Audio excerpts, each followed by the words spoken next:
visit you, take the assessment, come to the bank, do the application within the system, and our commitment to the applicant, to the SME, is that within 48 hours at most, at times coming down to even 12 hours, we shall give you a response of whether we are giving you money or not. Then there's a bit of the enterprise in the SME enterprise. These are the sole proprietors and all that. Guys were just trying to figure their way around. One was the mobile money stall. So we have the mobile loan. You can get of up to 2 million shillings of money to the SMEs. Still an SME. The sole proprietor is still an SME, small and medium enterprise. So if you have that capital, you have a customer you need to serve at that moment, and you don't have money, you don't need to rush to the bank. Off your mobile phone, get the loan, and then you're able to serve. So many of these solutions are out. So one may ask, why haven't we made so much noise about it? That's the thing. But we don't want. You see, before we came for this show, a lot of preparation was done at the back end. Oh yes. To the viewers, they're just receiving what they're seeing, but a lot of preparation has been done at the back end. So we're going through all those tests. We are piloting with a few SMEs here and there, just so that by the time we go big bang, we don't have any failure points. Okay. Well, that is interesting. So if you're one of those SMEs that wants to tap into the DFCU packages, now you know you can get 2 million and you have your float, and you know you do your business. But I think one thing you've not highlighted, Mr. Busura, does this cut across, or it goes with someone who is compliant with the entire system of business? We can't work without compliance. Banks are in the business of managing and managing risk, and managing risk also involves compliance. My colleagues in the digital space, in the information ICT, will tell you there are also benchmarks they have to follow for you to qualify for something. Yes, so the compliance aspect is there, and like you mentioned, my colleague who was here before me emphasized the compliance. So after they've emphasized the compliance and you're compliant, then I come in and make it happen for you. Well, thank you so much, Mr. Busura. We're coming back to you a little later. Now, Dr. Fred Kakoza, when we look at Uganda Investment Authority, a lot is going on. From where I stand, there is a lot of hope. People, Ugandans especially, who are in SMEs, that have a lot of hope to do with the UIA Authority. But over time, there's been a little bit of glitch. I think it is something to do with communication, where people are hanging, they don't know where exactly to go. Now, given that you're in that authority where you sit, what areas of investment technology would you recommend for the SMEs in Uganda, those who are compliant, like he says, but they can possibly look into it and they invest into it, and their returns to investment over time? Okay. Thank you, Andrew. Good morning, viewers. Happy to be here on this show. To start with, we are encouraging SMEs to look at digitalization. And from digitalization, and market digitalization, not digitization. Yes. We'll get to the difference. You're going to break it down for them so that people don't get clouded in the web. Exactly, yes. So 3 main areas to start with: digitalization, not incubation, linkages, and then clusters.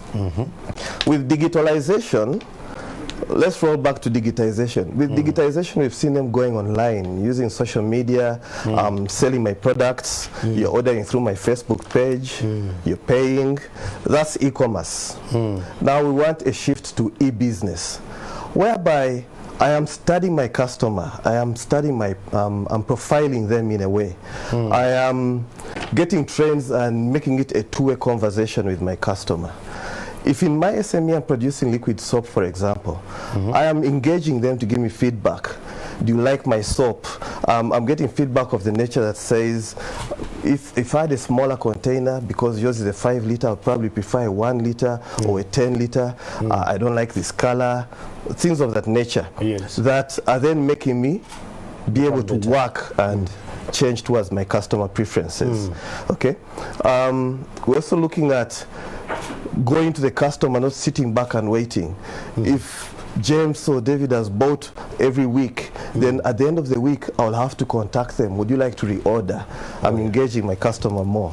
Okay, that's going towards the e-business. We are changing also. We're telling them also with digitalization, you can change your business domain. Again, let's look at the person dealing with liquid soap.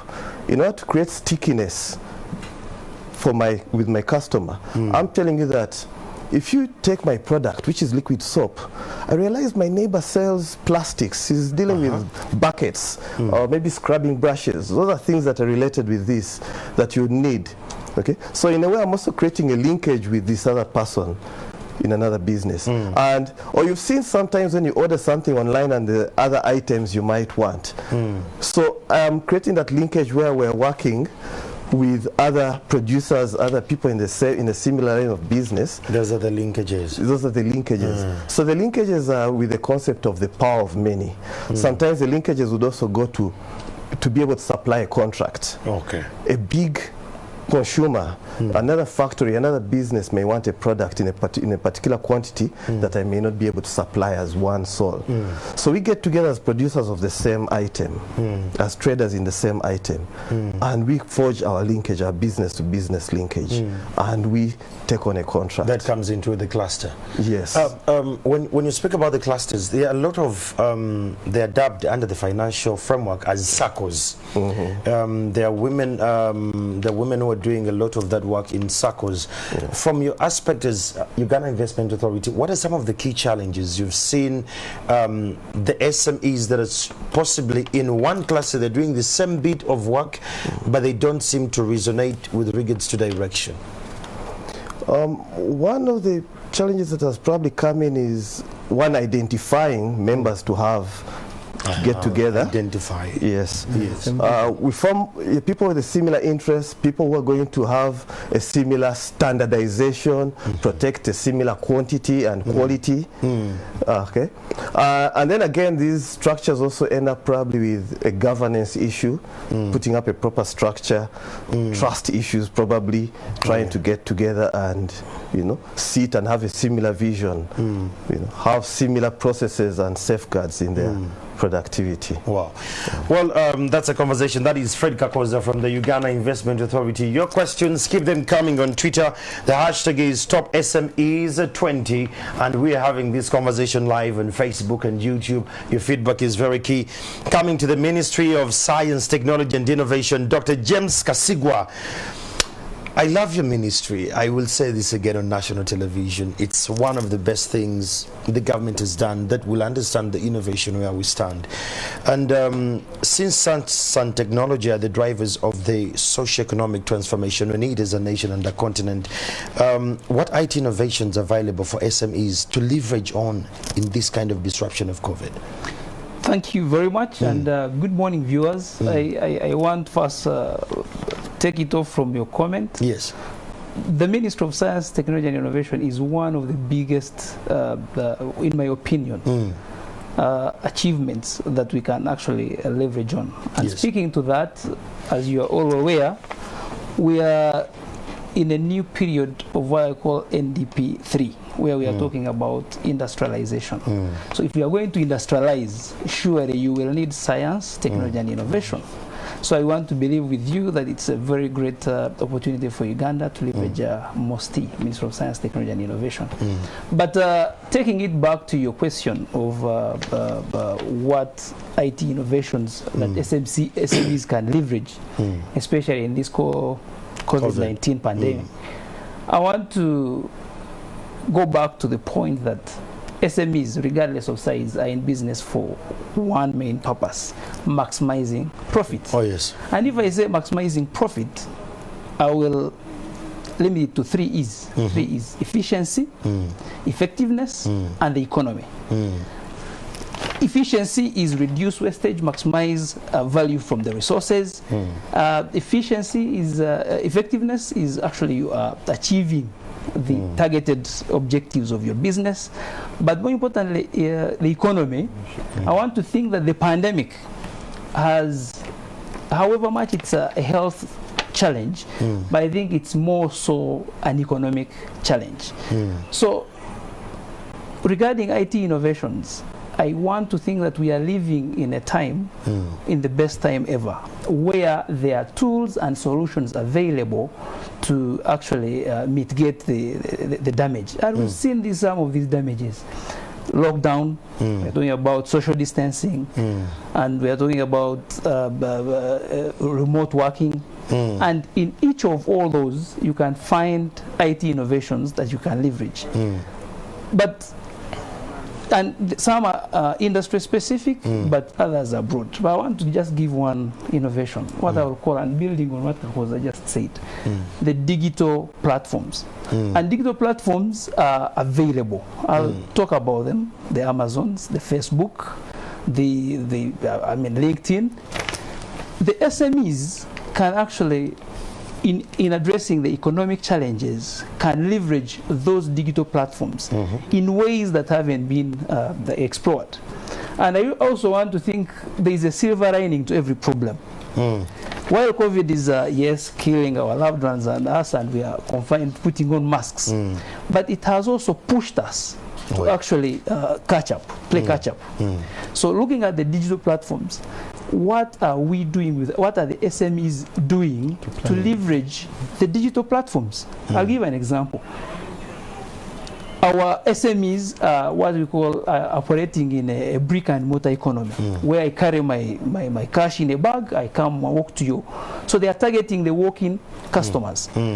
But if I give an example of one platform like Facebook, globally, Facebook has about 2.4 billion people.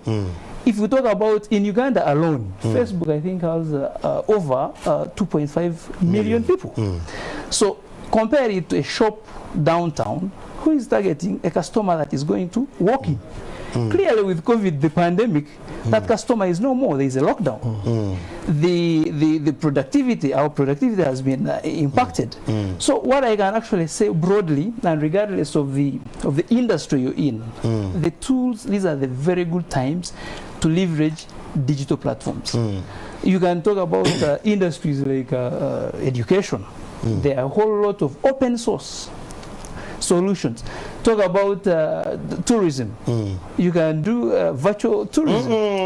I'm very African, doctor. I cannot do tourism. I need to go there. I need to see. I need to see the lion in its entirety. But looking at this, when you're saying that the digitalization and all that, when you look at our population, and especially the SMEs and the people who thrive on, do you believe we are digital illuminated, that someone who is going to be in Kapeka is going to order for let me say 25 toilet covers or sit-ons and wants them in maybe Usunju, and someone can send? Because we realize some of our business people and the SMEs, especially those that are in the different local setups, they always want to come and confirm and prove it's the product, I'm paying the right.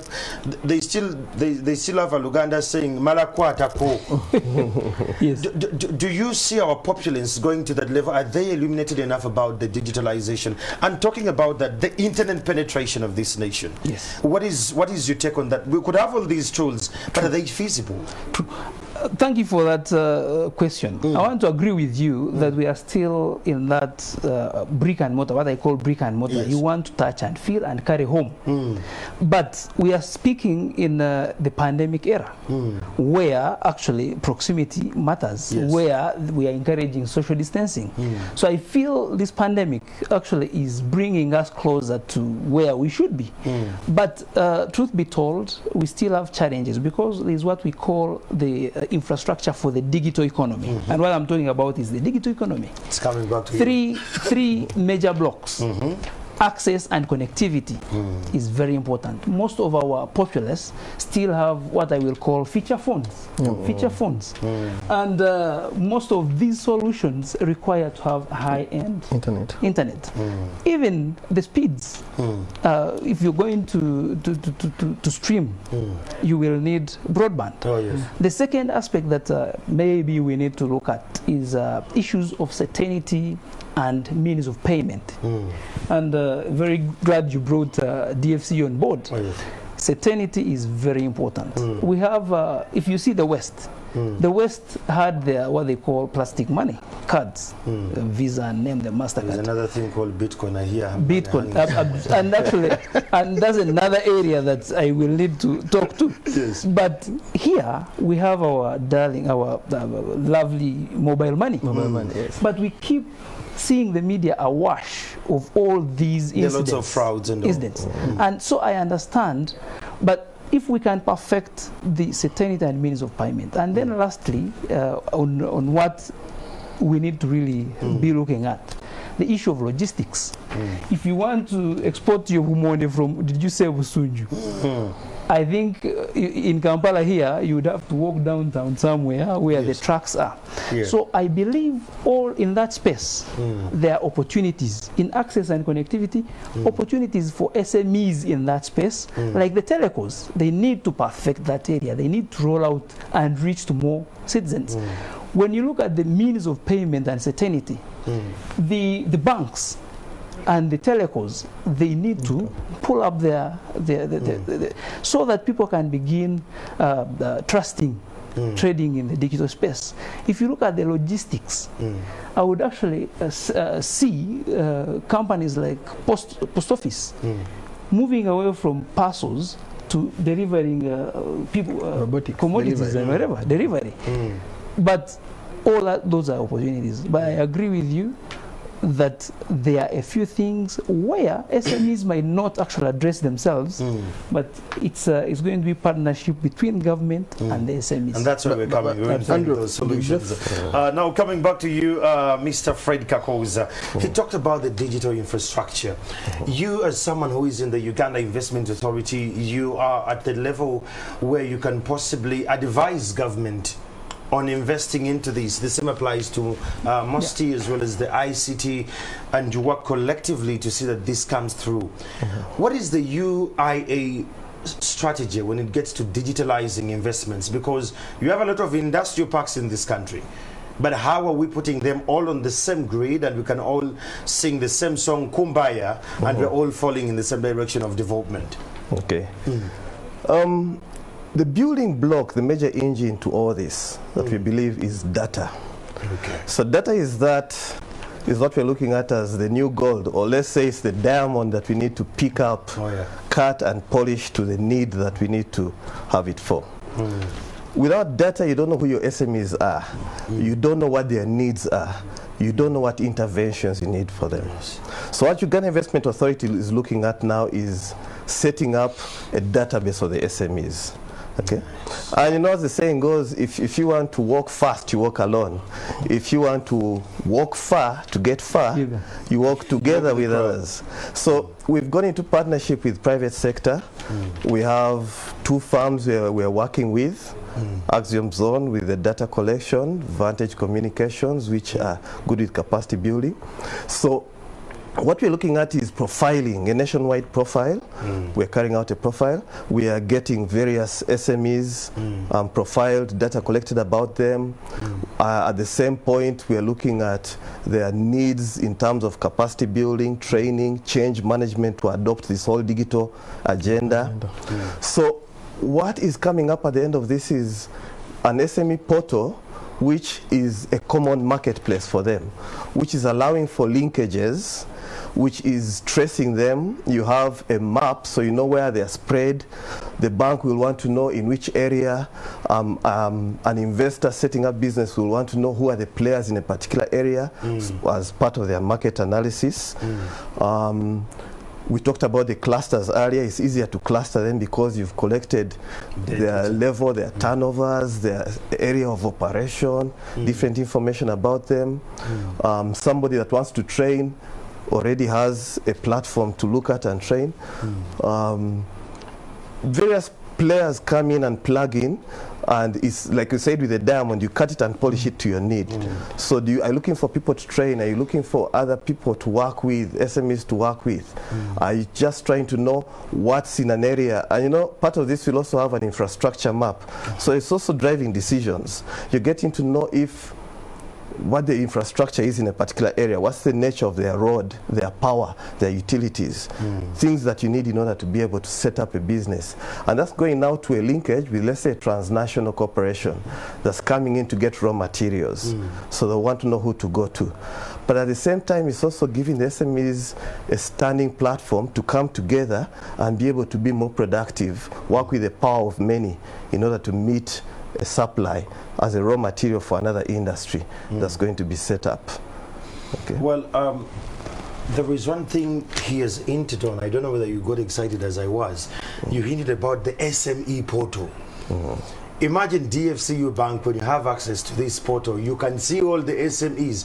How easy does it make your business, Mr. Busulu? It's talked about the SME portal, but that SME portal is fed with data of all these clientele and all that. So, and in my submission, I talked about the mobile loan and the loan origination system. So imagine I link my loan origination system to is SME portal. One, I have an opportunity to mine the customers I don't have and resell them the products that I need to resell them to make all to flourish their business. Why? Because they've already clustered them. They know that to grow Busura from level A to B, they will require X, Y, and Z. So do I have the product to talk to him? But this is just in the linkage of the two systems. So I can approach them, I can cross-sell, and then after I've cross-sold to them, then I can come and facilitate them with the loan. And then further part of what we have as DFCU, as banks, and what he talked, what Mr. Kasuga talked about here, is the issue of I like call it financial literacy. Yes. So in this case, many of these SMEs may suffer, not because they don't have the potential to flourish, but they lack one or two, three things literacy that the bank offers. Today, DFC, we are very strong in financial literacy. We're running something with the investment clubs. We have the women in business you talked about.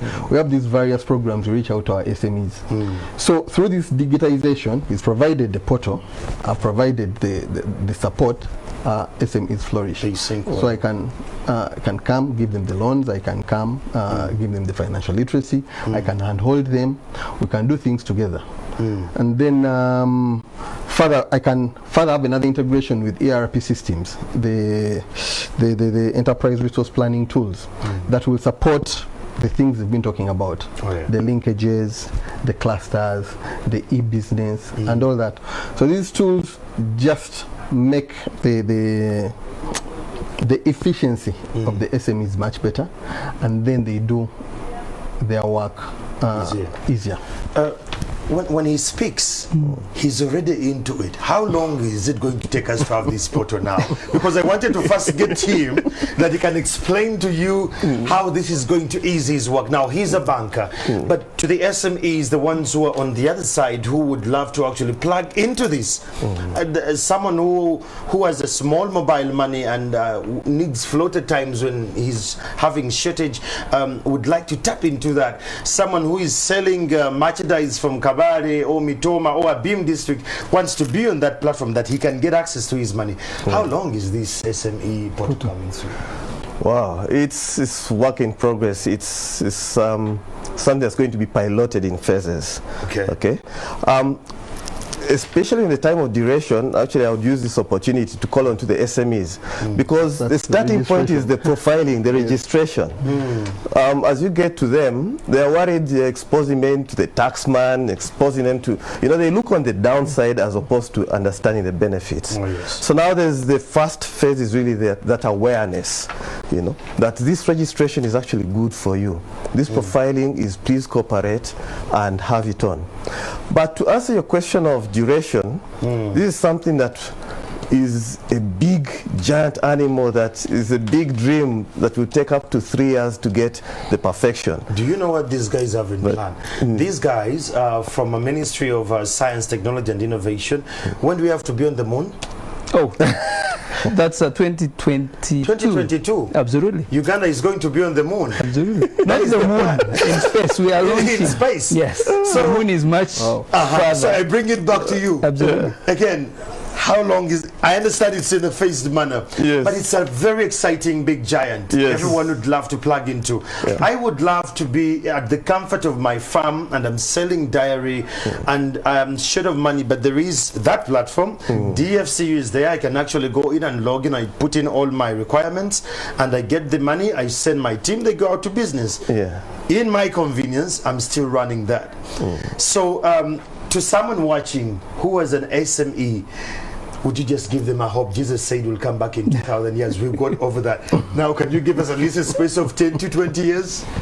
Okay, no, starting within the next 6 months, you should have at least a first phase. Okay. Okay, people should be able to interact. But you see now, the scope of the entire services, being able to link, being able to get different materials of interest on your capacity building and so on, is what we take, goes on much longer. But within the next few, should be able to have a starting point of SMEs plugging in. Maybe we I can think, start with the top 100 SMEs. Actually, Exactly. Mr. Busulu, We I can wanted start with the top 100 to, on the SMEs. issue of the portal, Yes. it is actually so very important, and especially in the times. There is a research that for SMEs, just as simple as having presence on the internet, Yeah. increases your potential in terms of being able, for example, to import inputs from beyond borders. Oh, yeah. That means you're actually acquiring inputs at less, and also ability to export. Also, I've also been thinking, if you have presence on the internet, it also helps in terms, for example, if you want to partnerships Oh, yes. beyond borders, it increases your visibility.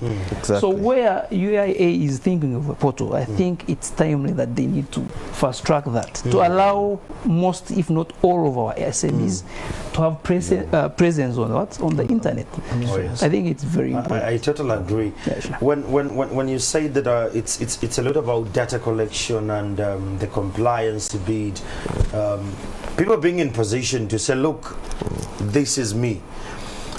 We are going to an age where if I'm going to work with an SME, I will have to first go to the portal. And I look in these clusters. If you're not in these clusters, I am not sure that you're registered in the country, right? Exactly. So that means the URA and all these other agencies are all tagged into there, that they can be in position to track the person and how they're working, how they're faring. These are over, we have top 100, but remember in the registration, we have over 100 of them. So getting on there. He answered this bit. What are you doing as MOSTI, fast tracking the internet penetration, the digital infrastructure? What strategies do we have? Yeah, thank you again.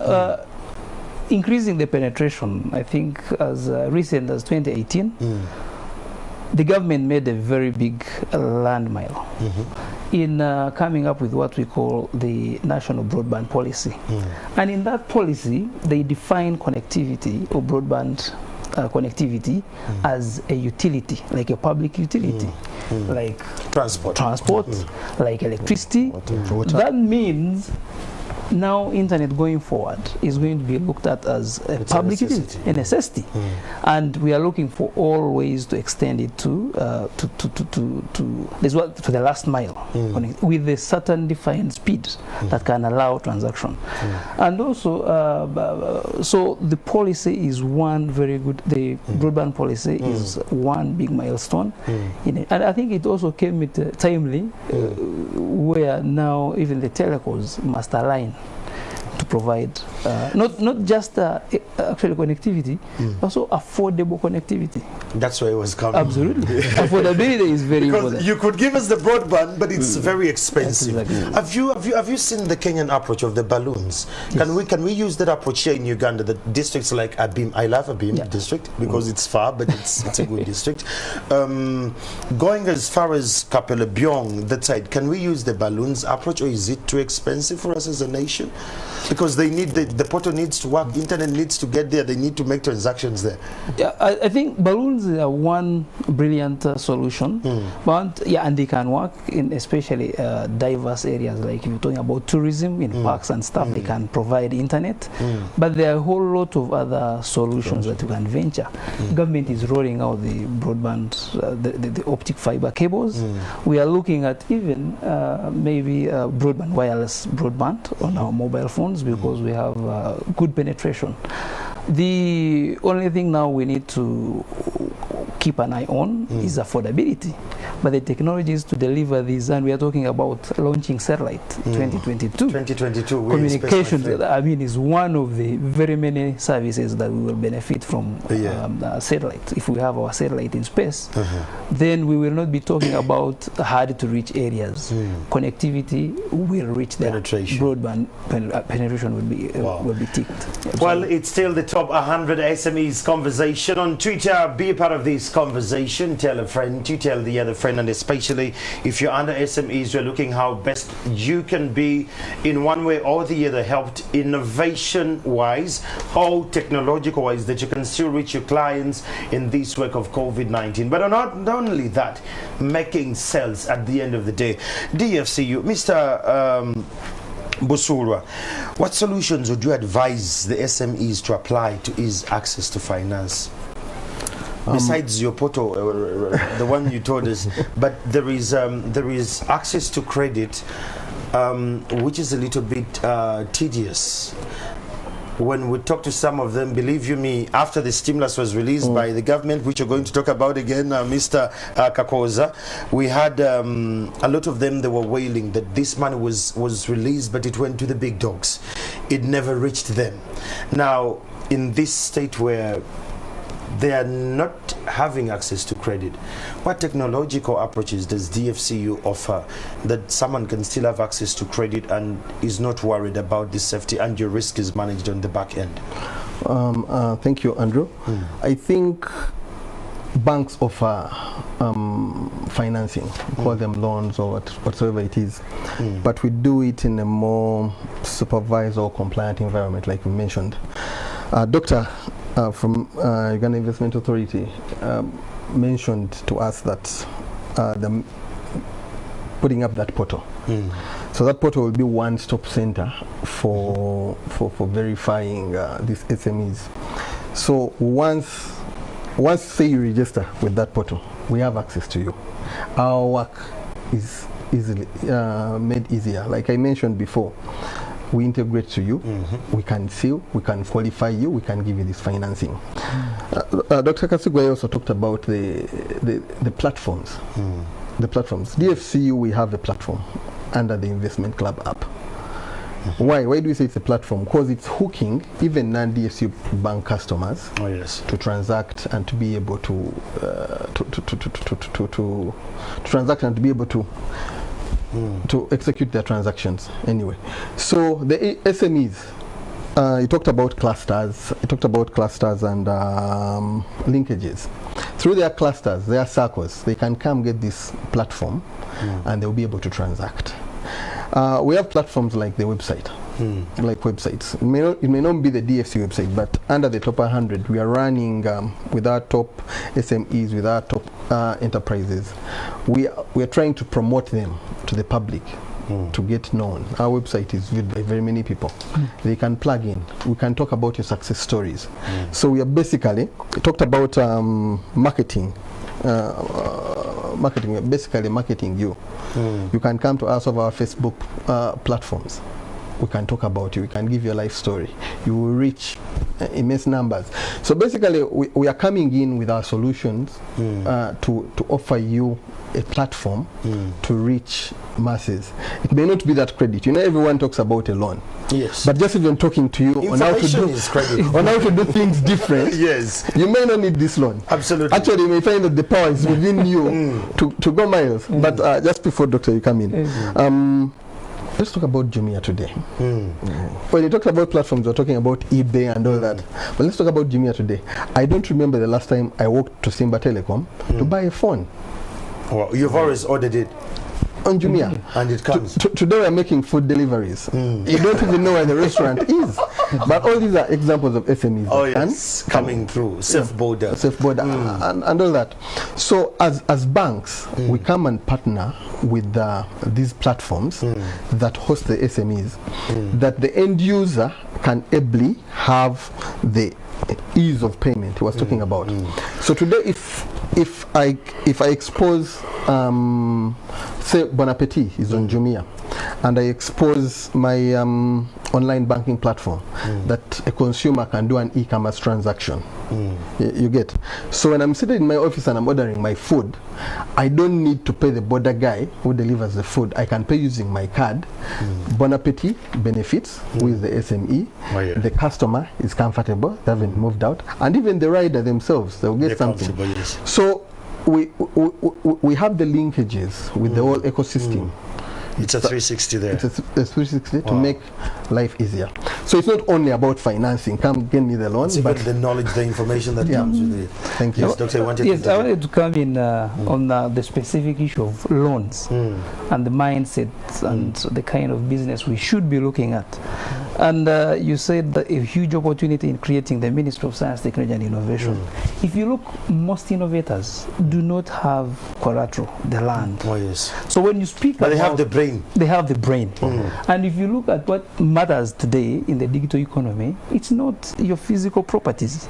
It's actually the brain, the innovations. Oh, yeah. Examples brilliant examples you've given, Safe Border, Jumia. I mean, if I walked in a bank and I told them that I have this groundbreaking innovation, they will not give me the loan. I think we need now, especially if we are talking about digital economy, we need to rethink our business approach. I usually, when I go to these banks, I tell them, I think they are not in the financing business, they are in real estate. Okay. Because they want me to have a title That for me to enable me to go and do business. Yet you are an Clearly, innovator. yet I want to sell my land so that I can capitalize my what? Your business. So I think we need a discourse if we are going to talk about innovative technologies and moving away from the brick and mortar economy. And look at, I think also property has a whole lot of challenges. So I think that's where I wanted to come in terms of the loans. We're going to look at that. DFC, you're going to tell us, especially when it gets to innovators. Exactly. What packages do you have for them? Because these guys are very brilliant brains, but they just don't have the money to do it. But they will tell you that I'm going to do this.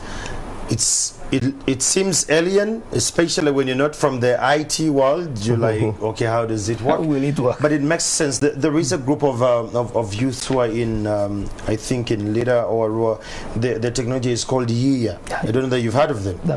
Now, we work with them. At the Ministry of see, Science. that kind of group with their technology and how they're thinking, how they're looking forward to the nation and the development they're having. If a bank like DFC, you can't understand what they're doing, it becomes a little bit crazy. Think about that. We're coming to that, Mr. Busulu, and you're going to tell us what could be the best way to go around that. Coming back to you, Fred Kakoza, Uganda Investment Authority, you talked about data. And something on Twitter here came through. It flashed. Someone said, they need our data. How safe is our data? The security of the data. Someone has an SME and you're going to ask for all this information, your TIN number, your compliance, your whatever they ask for to, to be compliant. It's up there on the portal, but they're asking how safe is this going to be for them? Okay. Response to that has two facets. One is creating the trust issue so that you have a mindset change. I mean, like any new thing coming in, the case of mobile money, is my money safe on the phone, and so on. But yes, infrastructure, right from, without going into details of, let's say, a hosting environment, for example, the technical infrastructure is set up with security as primary. But again, the data that is received and is to be shared with different stakeholders for their purposes, like a bank, maybe even an insurance agent, is also split according to the view of the user. Not all the data is exposed to a particular stakeholder that is not going to need all of it, or that will probably use something that is not in their line. And also the whole benefit that comes with it, going back to the conversation, for example, with loans. You find that a bank being hesitant to offer a particular SME a loan, or the micro, like a farmer. Now with this portal, you're coming up with a scoring that makes them more visible. So you're looking at inclusivity. They are being more accessible to the bank, where the bank wouldn't have trusted them. I mean, if a farmer wants a loan, then you're going to look at it as a risky business because they're probably going to get adversity with weather. They don't have collateral, the land titles and so on. But there's a scoring that comes in separate to, you know, make them more visible to the bank. So why I bring that up is looking at the issue of trust. Sometimes you weigh the benefit over the risk. But yes, the assurance is there that technically security is put in place. And then again, even with the information that is shared, not everything is exposed to everyone. There are user views. Only user gets only what they need in order to be able to provide the particular service that comes to you.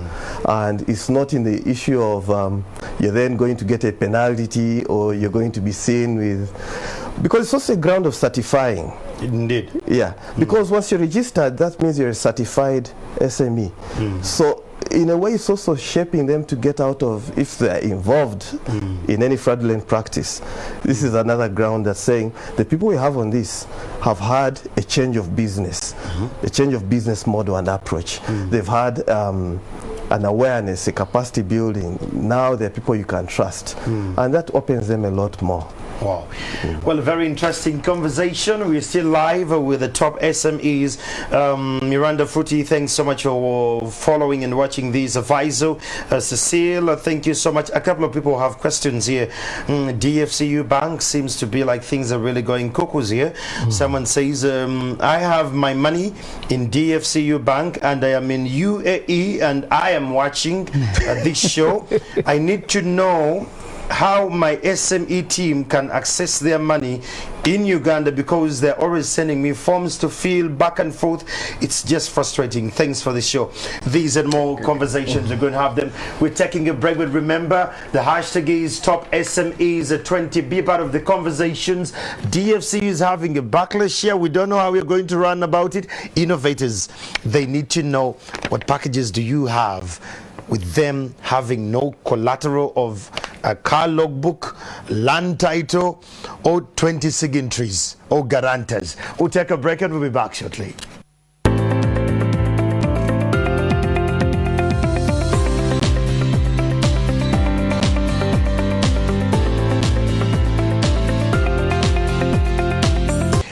Thank you so much for being a part of this great serialized show that is a courtesy of the Monitor, Truth Every Day. Make sure that you actually buy a daily Monitor every day, and if you can't afford it to buy it like in hard copy, we have our e-paper. You can actually just log on to the Daily Monitor website and you'll have the e-paper. Not only that, we have KPMG as one of our great sponsors who have stood with us the test of time, and of course DFCU Bank, Ministry of Science, Technology and Innovation, and the Uganda Investment Authority. Before we went to the break, Mr. Wusula, Jonathan Lloyd, you are on the deck, you're on the spot. They're saying that banks are operating like they're in the real estate business. And let me just read this tweet because it was very interesting. After Mr. Kasigwa's submission here, Faizo Piper says that instead of financing the in real estate, before you go to them, they will ask for the title, the logbook, and all that. Then Nachibi Ngebrian says, it's not true unless the author of this statement doesn't know how banks operate. Banks ask for security for the loan. Also, title land seems to be secure more than any other, save for the term deposit loans. But to bring it to context, it was in the context of innovation. These are SMEs that believe in innovation. They believe in ICT. You're all working in ICT. It's not tangible. I can explain to you the idea and how it's going to be scaled up, but you can't see it here until I have access to these funds or credit. I can be in position to put it in place. What do we have there from DFCU?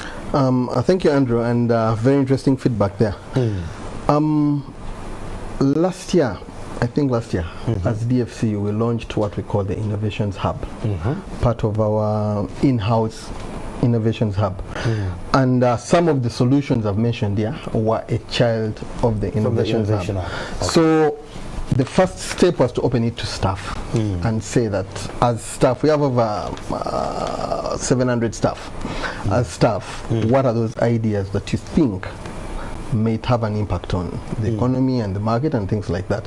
So we had the whole, we had representation from different fintech companies that came over to do the scoring and all that, and we have some ideas, some that we've piped out and others that are still in the offing. Okay. So before we went out, we wanted to first pick it from within. And the next stage would be for us to go out. ahead. There are a lot of industrious and innovative minds out there that don't have the capital like you've mentioned. So some of the things, I'm sorry I have to say this, but of course banks, the 24 commercial banks here, they could pick an idea also. I don't want to call it copy. One of the things is you bring your idea, Yes. we either patent it for us, or we do a revenue share split once the development is done. Then So we work that is with you. the innovator. Yeah, with the innovator. We work with you towards that.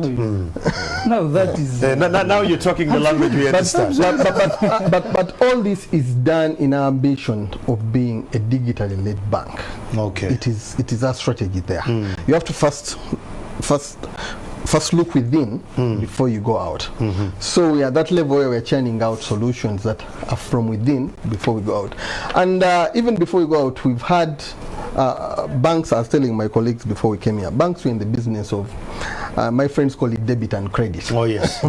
But we have They very many actually give us solutions. more credit cards than debit cards. We have many solutions that are not debit and credit. Oh, yes. We have strategic linkages or partnerships with yeah. fintechs. And many of these solutions, the solutions are have a heavy investment. So the fintech tells you, I can't sell you my idea. And we set off a revenue share stream. Some can come up and say, okay, fine, like they mentioned, they can go and sell their house, but knowing that they are patented it with the bank, they have an NDA with the bank to run this for the next 5-10 years, and they know they will recoup their money through it. So we have an innovations app, just in summary, that we are churning out ideas that are from within, but we shall later extend to the outside public. We've had sessions with, I think there's the Innovations Hub in Mutinda.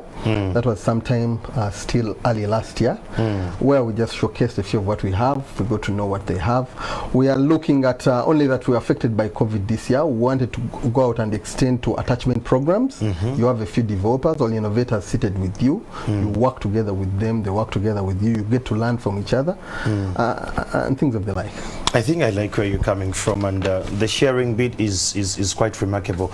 But now, if I'm an innovator and I want to plug into what you're already doing, and you're getting ideas, how do you call for ideas? How will I, as an innovator, get to know that, oh, DFCU Bank is calling for ideas that are fintech in a way that are going to scale up the SMEs in this country?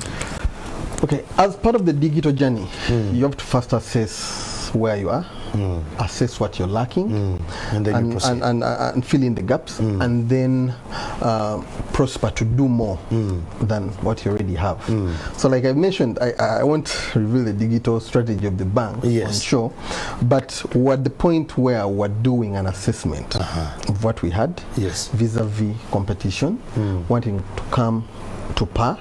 That's why we call for the ideas in and out. But when we reach that point of going to get ideas from the public, like just like you see RFPs, we can even come on this Top 100 show and say, hold the hackathon. I know there's some banks in Kenya that have the Lion's Den. There's the Shark Tank that I think the should I call him the outgoing president of the US used to fund, where you get ideas and you either invest in them or you buy shares into them. So there is a plan for that, but we are not yet there. Okay, well, that is DFCU Bank. He was categorically clear not to expose the digital strategy of the bank, but we will take that from now, coming back to you, Dr. Kasigwa here, a question coming in from Agaba Turiahikayo. He says, a question for Dr. James. Your ministry comes at the right time for Uganda, but its relevancy depends on your penetration into all sectors. Yet people would rather hold their cards on their chest. How then are you going to beat the odds to make that mark? Yeah, thanks to the Aikayo for the question. I think the Ministry of Science, Technology and Innovation comes at a very opportune time, where we are starting what we call the NDP 3. Unlike the previous national development plans, NDP3 Is unique. is unique. Very much so. It's breaking the silos. It's breaking the sector silo Yes. kind of thing. It's programs. It's under programs, and there are 17, about yes. 17, 18 programs therein. And the Ministry of Science, Technology and Innovation is under the program called Innovations, Technology Development, Technology Transfer, Innovations, Technology Development and Transfer. And this is a program that supports all the other programs. So under that program, we intend to work with not just sectors, but all the other programs. Okay. But also, more importantly, there is, under the previous National Development Plan, NDP2, there was, we as a ministry, we were charged to deliver on one critical objective, and that was to integrate science, technology and innovation in the entire development strategies of the MDAs, MDAs is ministries, departments and agencies. What that means, we would actually have to look at every MDA that at least gets funds from the coffers and assess maybe how are their strategies or budgets aligned to leverage science, technology and innovation. And that this is not new. If you know, MDAs also have, they must actually make sure that their budgets are gender compliant. So really in this time and age, we need to put it to every MDA to ensure that they are using the most appropriate technologies and they are fronting innovation. Just on that point, if you're actually not using technology, you're wasting resources in a way or another. And if you're not innovative or adapting to using innovation, if you're an SME, your days are numbered, because we've seen very many companies being disrupted. So I think our ministry will work with the MDAs, the private sector and academia to ensure that in whatever we plan to do, we are using the latest and most appropriate technologies, and we are innovative. But we are new, on the youngest kid on the block as a ministry. So, but we're still not going to direction we have faced. we won't take you with baby gloves, because you come in a generation that loves technology by far. Well, thank you so much. I think that was answered. Coming to you, Dr. Fred Kakouza, what is government doing to encourage SMEs to invest in technology solutions? You see, there could be solutions, but the fear to invest into them. Someone could look at, now I need an IT personnel at work, I need this software, there is this software, they tell me I can be at home and I see how many sales we made today, that kind of thing. What is government doing to make sure that it entices the SMEs to invest in these technologies? Okay, thank you, Andrew. Maybe that starts from what are the challenges the SMEs face that draw them off the quick adopting. One could be right from the cost of the tools, then the culture within the people, especially the mindset of the owners, not wanting to easily adapt, because it's all starts from up and then pushing it down in the organization. So what we're looking at is, one strategy is at the cluster level. Okay, so for example, it still goes back to the power of many.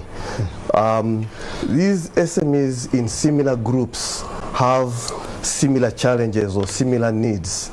So the whole intervention is to have technology service providers. I'll give you an example. Today you have technology service providers that are making software for investment clubs. And what they're saying is, if we have all these investment clubs ordering and coming in together as one, then it's a lower unit cost for each of the clubs. Operational. So, operational, right from purchase and usage. And then these, now you look at a scenario, if various tools that they need are hosted centrally, and then they get free copies. You've had also Uganda Revenue Authority now offering, I think, QuickBooks to SMEs, you know. But we still QuickBooks, I have, think it's the best, especially if I'm a manager and I'm far away in Kachiri and they're working in Kampala. It would be the best for me yes, because I Maybe can it's what tell. you know. I can tell how much money do we have and all that. So what we're saying is, once you're in your clusters, it's easier to roll out something that is more suited to your needs. Yes. And when you come together as one with similar needs, it's even easier to split a cost because it's all about the economies, call it economies of scale, or something in that line. So the whole intervention is come together, let's group you, and let's see what your common needs and solutions can be provided. Okay. And in the same line, also the whole mindset change to curb the other challenge of illiteracy. Yes. You want to submit? Yes, I wanted to just mention a few. You asking that what is government doing about it? But I want to speak to the current era of the pandemic. I think also SMEs now have seen the value of automating, of going technology-wise. And I want to mention it at two levels. I mentioned at the beginning the triple E, efficiency, effectiveness, and the economy. Looking at the first two E's of efficiency and effectiveness, if you automate, and you mentioned about accounting, this is what we call ERPs, the enterprise resource management solutions. How, if you want to do your processes very well, accounting, procurements, and stuff like that, you must align to that. But what COVID has also done, it has actually disrupted or interrupted the supply chains. Indeed. We've been depending on importing everything. But if you have presence on online, I believe the opportunity is there now to plug in the gap if you have what to supply. So I believe also it shouldn't be just on what government is doing to entice, but what are we doing as well as SMEs to grab the opportunity and run with it. Wow. So if we integrate ICTs and have digital presence, I think there is a whole, the SMEs are much, they are the winners. Yeah. Of course. Absolutely. Question back again to DFCU Bank. Someone on Twitter says, Faizo, I want to know how DFCU can give me a loan as a startup SME without me having to stake land that I don't have or body parts I still need. Can they have portion of shares in my company or an advisory role maybe? It's an innovator here who says that I wants to get a loan to get everything starting and running. But what are his options with DFCU Bank? And again, Malcolm Caleb Senior says, I surely would love to know. I need to start up something ASAP with innovation. With this conversation, it's very clear that DFCU Investment Authority and Mostia are all in plug. Unfortunately, they want to stay with my kidneys in their bank. Mr. Busulu, help us here. Since people are passionate about their body organs. Yes, they are, and they're very passionate about land. Their land. But you see, one thing stands out. They really want to have something that can build the economy at the end of the day. Okay. There are the 5 C's of getting credit, and one of them is the capacity to pay back, and another one is the collateral. I won't mention the other 3, but I want to focus on the capacity and the collateral. One, how is the capacity measured? What is your relationship with the bank? Currently, today, unfortunately, we are dictated by the confines of the bank statement to view your capacity of income and ability to pay back. I know there are some other loan offerings where a person will come to your shop, look at your capital, assess, look at your books, look at your QuickBooks you've been talking about, to assess that, you know, Andrew, if Andrew got a loan of 1 million, he can pay back the 200,000. And then the other bit is the collateral. So in collateral is more of what will you lose if you don't pay back this. So you kind of have an attachment to it. And like you mentioned, land is titled and all that. So most people will use land, but there are various types of collateral we can take, not leaving the body organ off the grid. But that said, is but that said, for innovators, there are other products and there are other loan products that don't require collaterals. But we have to look at your capacity to execute to this. execute this. There are overdrafts you can get. I talked about the Mobilon today. Yes. I talked about the Mobilon. We can look at the way you've been interacting with the bank and advance some credit to you and still grow with you. As your relationship improves and increases with the bank, we grow with you to make it bigger. Okay. So it's more like Andrew will come to you and say, Andrew, give me 500,000. Then you're like, but Lloyd, and what do you have to? What do you have to stake? How do you pay back my money? You know, I've been fired from the job. I have these needs. Then you're like, but you know what? Lloyd won't pay me back this money. Because I'm not sure of your capability to pay back. So yes, we have loan products that don't require necessarily collaterals, but we will look at your capacity to pay back. Wow. So I'm not a guru at that, so I'll just leave it there. Well, there you have it. Faisal just walking into the DFCU bank branch. And if you may, I wanted to respond to the lady. Yes. Oh, the the lady, someone who is in UAE who says she is with DFCU Bank, but there are challenges of access to the funds. The team here, they're sending a lot of documents, filling this, and she sends, and they say, please send again, all that. So how do we have that seamless flow? Because I could have an SME, and I travel for my master's degree in Cambridge, but they're still operational here, but I'm the principal signatory. So how do we navigate that? I think that's a quick win. I mentioned the internet banking, which we call quick banking today, which you can access over your mobile phone or even on the web, on the computer. So I wish I can get the contacts of this lady. We can even connect her today, so that that's nice. She can start. She's sorted. She can start viewing her account. Okay. The beauty to it is that to even these suppliers, like I mentioned, the functionalities. If she's ordering, say, for a product, an input from China, she can even do it from UAE to China, then it comes to Uganda through the internet banking platform. If she wants to send money to her people to go do the marketing, sales and all that, she can either put the money on their mobile phones directly or even to their bank accounts in DFC or to any bank in Uganda. Wow. If she wants to transfer to dollars and anything, she can still come back, negotiate a rate, input the rate the bank has given, and we execute at that rate. Is that easy? Her grandmother wants to watch Star Times or DSTV, she can still pay for the same. So to my sister in the UAE, I wish I could get the contact. Well, there you go. Please make sure that you DM me your contact and we proceed. This is another question coming in from Fine Boy Kera. You know, on Twitter they use very weird names. Please you bear with me, doctor. And he goes, what is Mosti doing to make the internet affordable for SMEs to embrace it without making it their cost production extremely high? What are you doing to make sure that the SMEs that are going to be technologically advanced, as Uganda Investment Authority is saying, that the internet is affordable? Now you're the people speaking that language when you get on the big table with the big boss. Yes, thanks for that question. I earlier spoke to a few interventions, and most of this is available in what I called the National Broadband Policy, where they want to address a few issues, including extending the reach of connectivity, ensuring affordability of the internet, and not just the internet, but also on the access infrastructure, the mobile phones and stuff like that. So I think all those, including that there are a few strategies. If you see, the internet providers were using their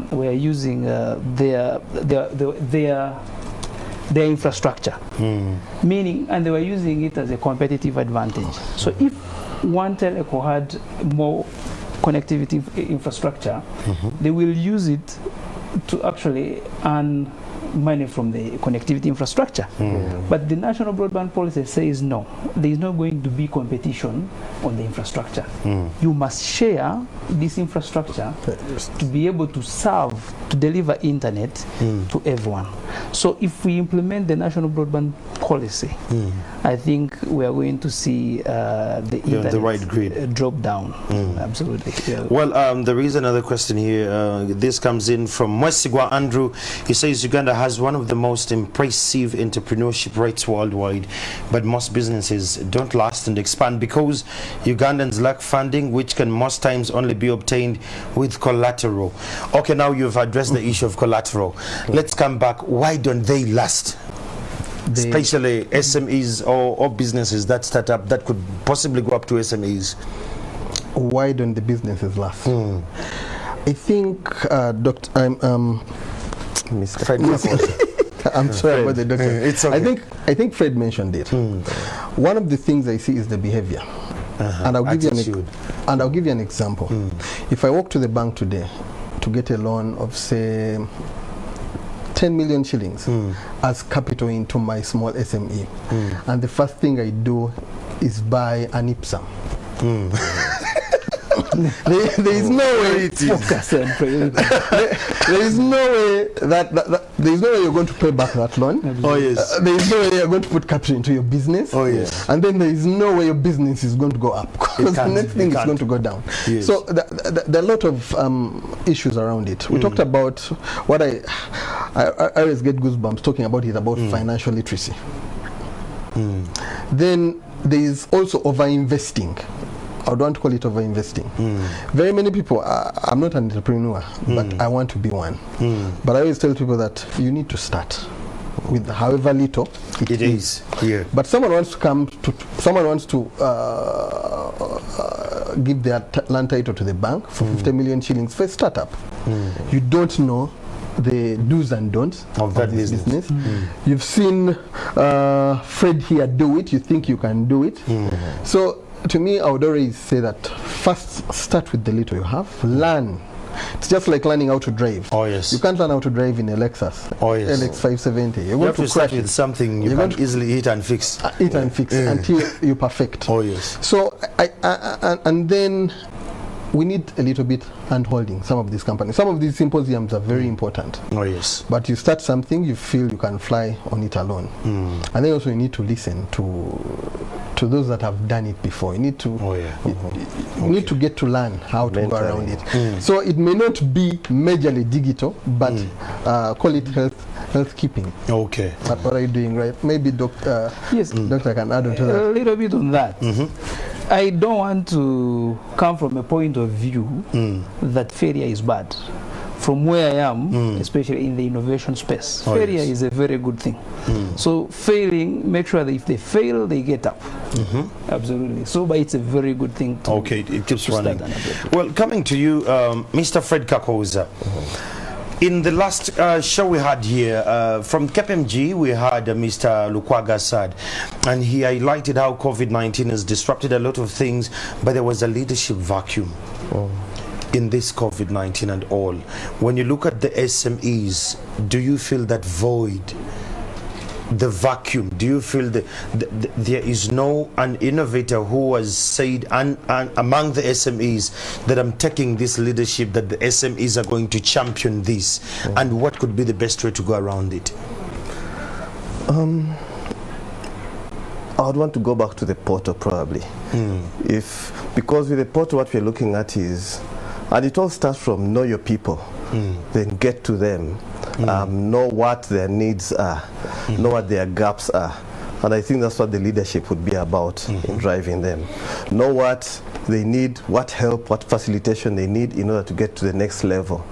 What innovations are they pushing, or what awareness in the first place do they need? Because most of them will probably see it as a business as usual. COVID has, you know, what they say, necessity is the mother of all innovations. COVID has woken us up to one fact. We're in the fourth industrial revolution, okay, where we really have to dig into, where we're going to get disrupted, where we have to go into a lot of digital transformation and be able to get out of our silos, be able to dig into, again, more data, get our eyes open, You know, but all that would need, yes, the leadership you talk about then comes in as a coordinating body, a coordinating medium that helps these SMEs realize their full potential, close their gaps, and be able to get to another level. Okay, right there, Mir Abwoli. I think her name is Abwoli Fruity on Twitter. Please bear with me the names they use. She says, then what are the SMEs doing to grab this opportunity from where you are? You deal with them mostly, and you register them. You're even thinking about a portal for them. The ones you've seen, what opportunities have they grabbed? Because it's a dark cloud, but that silver lining. What are some of those who have plugged in? What are they doing differently? Okay. For one, with our SME, our SME agenda has 6 main items. First being digitalization, then the linkages, women in business, the youth apprenticeship training, with now a focus coming on especially to the young ladies starting business, access to finance, giving them a scoring that makes them more visible for the bank to consider them.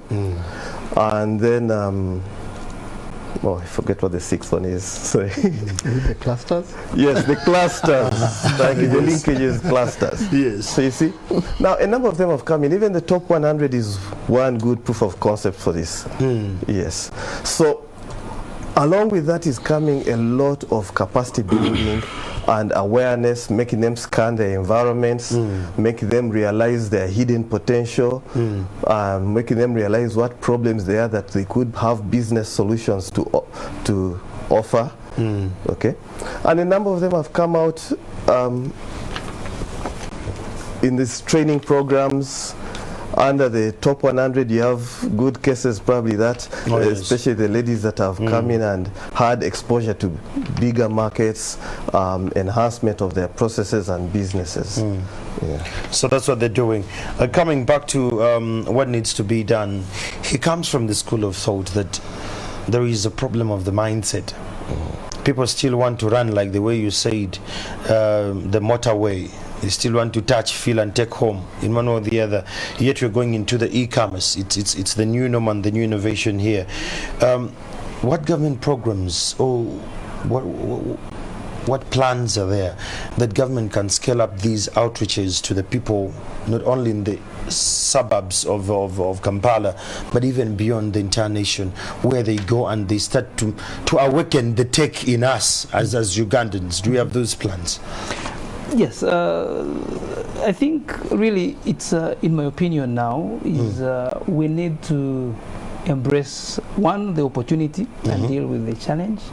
And the principles of doing business or commerce have never changed. It's about supply and demand. Demand, yes. So I think what government, as government, we should do or should be doing is to have strategies to leverage both the supply. I think over this whole time we've been talking from the supply side. How do we ensure the SMEs can produce and supply? But we also need to create the effective demand. And things like awareness, what we are talking about here, that actually you can go on Jumia and buy something is one thing. But also we need to even take it a step further. Go down to train people in some of these capabilities to be able to shop online, if we're talking about digital platforms, and also to have confidence in them. But that can also be that government needs to regulate that space, so that if I order my purchase online, I'll be assured that it will come. So awareness. I'm now looking at strategies that can enhance the demand side, the wananchi, the common man down, to begin changing his mindset and believing in digital platforms. I think that's an area that we need to really work on very strongly. Thank you so much. Coming to you, Mr. Jonathan Busura from DFCU Bank. Andrew Chitandwe on Twitter, he says, what are the general and specific policies and standards SMEs require to be successful, especially within procurement processes? They have challenges there. What are the specific? Yes, the ones you could possibly have offhead. He wants the general and the specific policies, possibly and standards SMEs require to be successful. so that they can qualify through some procurement processes. Procurement process went to supply the bank. Of course, supplying and all that. Okay. I think what he's alluding to, he has an order to supply Mosti, but he wants to get credit that he can be in position to buy in bulk and supply. So what specific policies under DFCU Bank? If I'm to dissect the two, there's a bit of procurement, yes, where you have to adhere to the procurement policies, standards, the compliance, CIU registered, have you supplied before, invoice discounting and all that. And then there's a bit of collateral for them to get the money to make the order and to supply. So I think I mentioned the bit of the security, I mean the loan bit to get the money, when I talked about the collateral and the capacity to pay back. And now on the bit of security, on the bit of procurement, most of these procurements, let me call it open bidding. You have to show that you have the zeal, you have the muscle to out-bustle your competitor. Okay. So it still has to lie within the guidelines of the procurement processes. If it were a government project, maybe it would have to be through that PPDA or something like that. As a bank, we also have benchmarks. After the compliance, have you done this job before? Do you have, is it called a security bid, just in case the order doesn't work out for you? Then for very big projects, especially IT related, we do visits to sites where you've done something of a similar role, for us to be sure, because most of these things are new. So I can't be specific because I'm not really a guru in the procurement process, but I've been honored to sit on some procurement jobs, especially for the bank, so I know a bit of it. Okay. Well, wrapping up this conversation, I want to thank those that have been online since we started very early in the morning at 11. It's now coming to noon 30. The questions that have been online, and okay, it's important. Okay, I think someone was just quoting what you're saying. We want to thank KPMG, our great sponsor. Wants to thank the Daily Monitor, and we still want to thank the DFCU Bank. Thank you so much. Ministry of Science, Technology and Innovation, we are very much indebted, and Uganda Investment Authority, we want to thank you for the support you've given. And those who have been online who have followed this conversation, please note we still have 2 more of these conversations going up. If you're an SME and you would love to plug into this kind of wave, you would love to benefit of this, please follow the hashtag TopSMEs20 and you'll be in position to talk to DFCU Bank, Uganda Investment Authority, and not only that, you can talk to the Ministry of Science, Technology and Innovation. I'm Andrew Chamagero. Have a lovely afternoon.